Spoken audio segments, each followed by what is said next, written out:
করি, হায়রে আমি মনে হয় আরো অনেক সময় পাবো, আমার জীবনটা মনে হয় আরো অনেক দিন যাবে, আমি যখন বুড়া হয়ে যাব, কাজকর্ম না থাকবে, সন্তানেরা কামাই করে যখন খাওয়াবে, তখন শুধু মসজিদে পড়ে থাকবো, তখন শুধু নামাজই পড়বো। বলেন তো দেখি, দুনিয়ার কোন পৃথিবীর কোন মানুষ এই গ্যারান্টি দিতে পারবে যে সে কবে মারা যাবে, কালকে পর্যন্ত লোকটা বেঁচে থাকবে কিনা? এই গ্যারান্টি পৃথিবীর কোন মানুষ দিতে পারবে? জোরে বলেন, দিতে পারবে? দিতে পারবে না। কখন আপনার হায়াত শেষ হয়ে যায়, কখন দুনিয়া থেকে বিদায় হতে হয়। আপনার একদিন দাড়ি ছিল না, হঠাৎ করে একদিন দাড়ি হয়েছে, দাড়িগুলো কালো হয়ে গেছে, কালো থেকে আবার সাদা হয়ে গেছে। এই দাড়ি সাদা হওয়ার কারণে এই আপনাকে মৃত্যু সুসংবাদ দিচ্ছে, ও বান্দা শোনো, তোমার এক সময় দাড়ি ছিল না, একবার আল্লাহ তাআলা দাড়ি দিল, কালো দাড়িকে সাদা বানিয়ে দিল, তোমাকে মরণের দিকে এই সাদা দাড়ি টানছে। ঠিক না বে ঠিক? জোরে বলো। পাঁচ ওয়াক্ত নামাজের মধ্যে ডাকলে পাওয়া যায় না, ইমানের কোনো কাজে ডাকলে পাওয়া যায় না, কোনো ভালো কাজে ডাকলে তাদেরকে পাওয়া যায় না। ঠিক না বে ঠিক? জোরে বলেন। অথচ মুখে বড় কথা বলি, ইমান আমার বড় শক্ত, নামাজও যদি না পড়ি। এজন্য আজকে আপনাদের এলাকায় আসছি, বারবার মধ্যপাড়া জামে মসজিদের উদ্যোগে প্রথম ওয়াজ মাহফিলের সম্মানিত সভাপতি সাহেব অত্যন্ত চমৎকার আলোচনা তিনি করেছেন। আসলে এই রূপগুলো আমাদের মধ্যে আছে, প্রত্যেক বক্তার মধ্যে এই রূপগুলো আছে।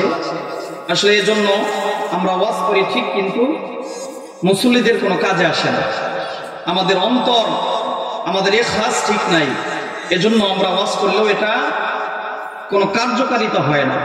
আমাদের প্রত্যেকটা মানুষের ইখলাসের নিয়তে প্রত্যেকটা ওয়াজ মাহফিলে গিয়ে কথা বলা দরকার, তাহলে যারা শুনবে মুসল্লি, এদের অন্তর মধ্যে ক্রিয়া করবে, কাজ করবে। যাই হোক, আমাকে বলা হয়েছে যে নামাজ সম্পর্কে কিছু আলোচনা করার জন্য। আসলে আমরা ওয়াজ সকলেই জানি, কিন্তু মানি না। ঠিক না ভাই? ঠিক। আমরা সকলেই ওয়াজ জানি, যে কথাগুলো আমি বলবো এটা আপনি সব আগে থেকে জানেন, কিন্তু মানার ক্ষেত্রে আমাদের হলো কমতি। আমরা মানতে পারি না, মানার জন্য চেষ্টাও করি না, ফিকিরও করি না।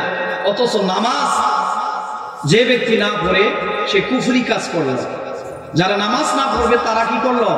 কুফরি কাজ করলো। তাহলে একটা মানুষ দেখেন 5 ওয়াক্ত নামাজ যে দাঁড়ছে, তারা কাজা করে যাচ্ছে, একবারও চিন্তা করলো না, হায়রে আমাকে তো দুনিয়ার সমস্ত মায়া মহব্বত ত্যাগ করে কবরে চলে যেতে হবে, আমি তো চিরজীবন থাকতে পারবো না, আমাকে তো একাই ঘুমাইতে হবে, আমার কি উপায় হবে? আমি একটু সময়ের জন্য এতটুকু চিন্তা করি না। ঠিক না ভাই? ঠিক। জোরে বলেন। অথচ রাসূল সাল্লাল্লাহু আলাইহি ওয়াসাল্লাম বলছেন যে ইসলামের মধ্যে 5টা ভিত্তি আছে। জোরে বলেন, কয়টা? পিছনের ভাই আমার কথা শুনেন, জোরে বলেন, কয়টা ভিত্তি আছে? জোরে বলেন, কয়টা? 5টা ভিত্তি আছে। এই 5টা ভিত্তির মধ্যে প্রথমটি হলো কালেমা। প্রথমটি কি? 2 নাম্বার নামাজ, রোজা, হজ, যাকাত। এই 5টা ছাড়া অন্য কোনো ভিত্তি আছে? এই কালেমাটা যদি কোনো মুসলমান জীবনে একবার পড়ে নেয়, যে আমি আল্লাহকে বিশ্বাস করলাম, রাসূলকে বিশ্বাস করলাম, পরকালের প্রতি ঈমান আনলাম, রাসূলের প্রতি ঈমান আনলাম, নবীগণের প্রতি ঈমান আনলাম, আমার আল্লাহর কিতাব সমূহের প্রতি ঈমান আনলাম, এই যে বিশ্বাস করে যদি কোনো মুসলমান এই কালেমাটা জীবনে একবার পড়ে নেয়, ওর কি প্রতিদিন এই কালেমা পড়া দরকার আছে? কথা বলেন না কেন? আছে। তাহলে জীবনে একটা আমল, এই কালেমা জীবনে একবার পড়ে নিলে সে মুসলমান হয়ে গেল। ঠিক না ভাই? ঠিক। এর মধ্যে যাকাত, ইসলামী ভিত্তির মধ্যে যাকাত একটা অংশ। এই যাকাত কিন্তু প্রত্যেক দিন দিতে হয় না, দিতে হয় না বছরে একবার।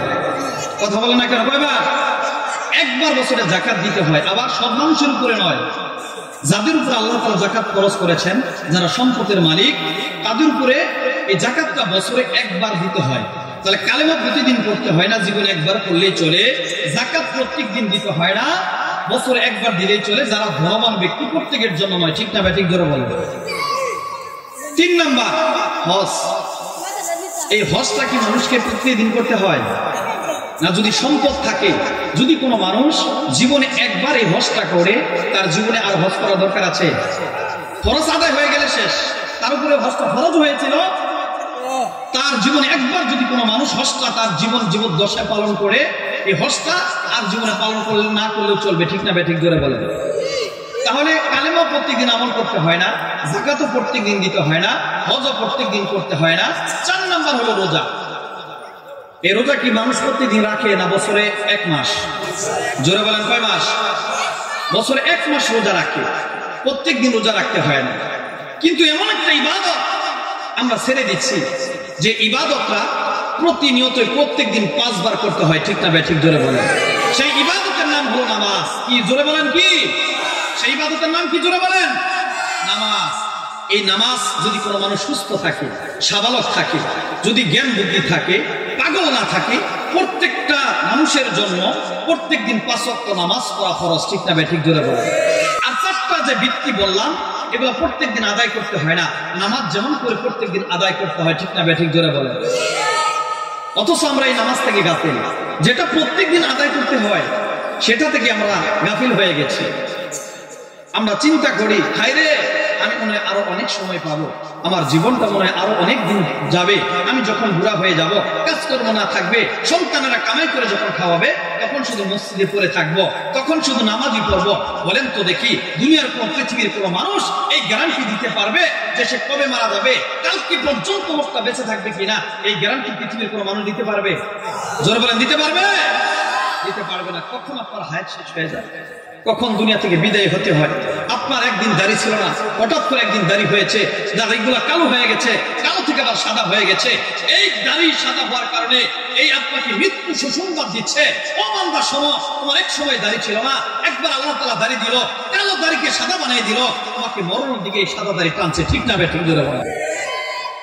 তাহলে আমরা কি চিন্তা করব যে আমরা যখন বয়স হবে তখন নামাজ পড়ব? এই চিন্তা ফিকির আমাদের মনের ভিতরে। অথচ এই নামাজটা আল্লাহ তাআলার কাছে আপনাকে নিকটবর্তী করে দেয়। আল্লাহ তাআলার সান্নিধ্য অর্জন করার জন্য সবচেয়ে উত্তম ইবাদত হলো নামাজ। আল্লাহর সাথে যদি আমি সান্নিধ্য অর্জন করতে চাই, আল্লাহর নৈকট্য হাসিল করতে চাই, আল্লাহর কাছে যদি আমি সবকিছু পেতে চাই, আমার জীবনের মধ্যে সবচাইতে গুরুত্বপূর্ণ সর্বোত্তম আমল হলো নামাজ, ঠিক না ঠিক জোরে বলেন? এজন্য রাসূল সাল্লাল্লাহু আলাইহি ওয়াসাল্লাম বলছেন, এই নামাজ